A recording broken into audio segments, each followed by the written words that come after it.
President of the Federal Republic of Nigeria, His Excellency Alhaji Atiku Abubakar, during the last presidential elections. Now, the former National Publicity Secretary of the All Progressives Congress, that is APC, also served as a special advisor on youth matters at age 24 to the former Vice President of Nigeria, His Excellency Atiku Abubakar, from 2004 to 2007. Timmy Frank is friends to a host of top African politicians, including fighting for the cause to end corruption and impunity in Africa. And he's our guest this afternoon on Bottomline Africa, where we will be discussing matters Africa Governance Scorecard, particularly on corruption in Africa. Good afternoon, sir. Thank you for joining us on Bottomline Africa.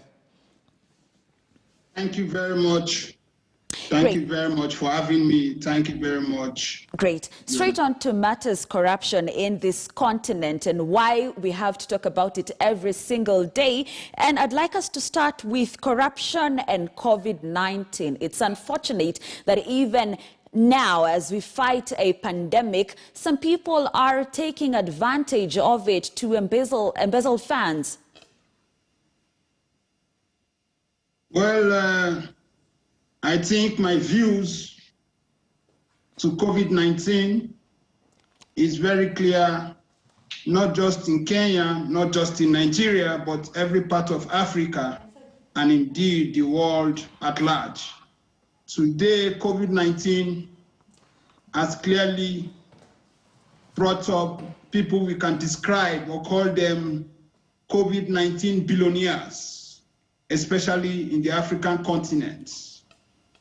We've seen where billions of naira, especially in Nigeria, has been carted away by some handful of people in the name of COVID-19.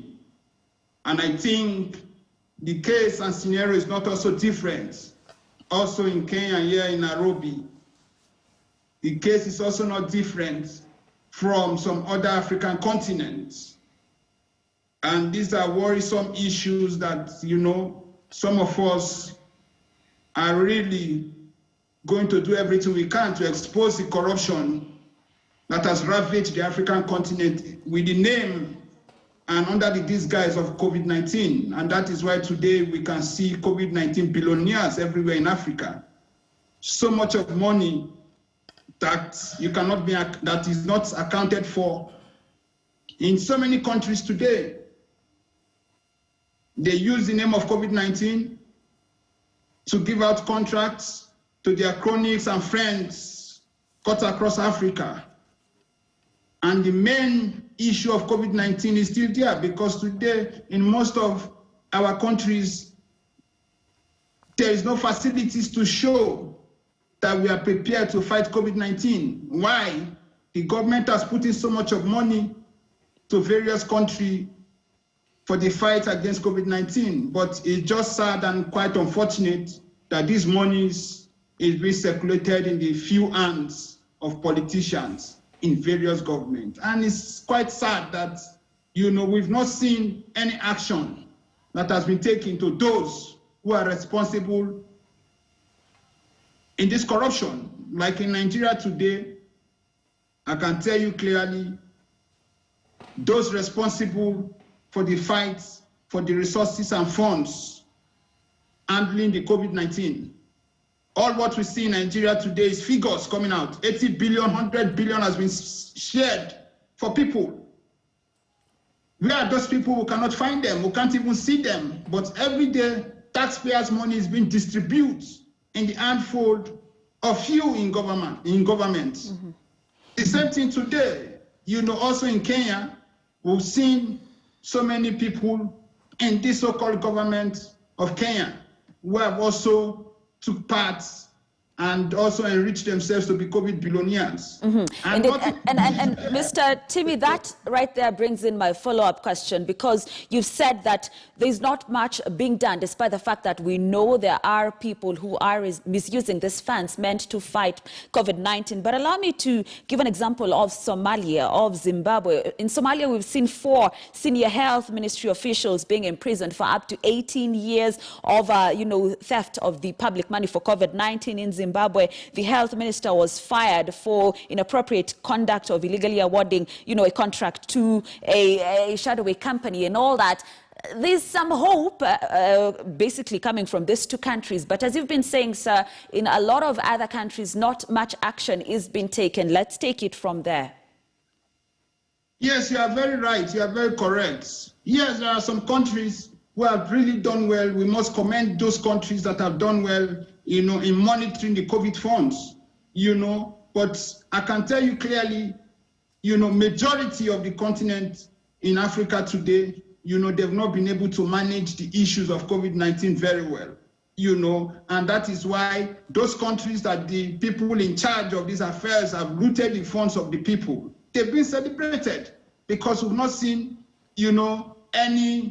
any questioning from the government, any panel to investigator, putting them into sanctions, and so there's nothing has been done. Like apparently, I was privileged to be in Kenya recently, and I saw, in the pages of newspaper, I read in the news how, some people in government, today in Kenya has mismanaged and embezzled these funds that belongs to the people.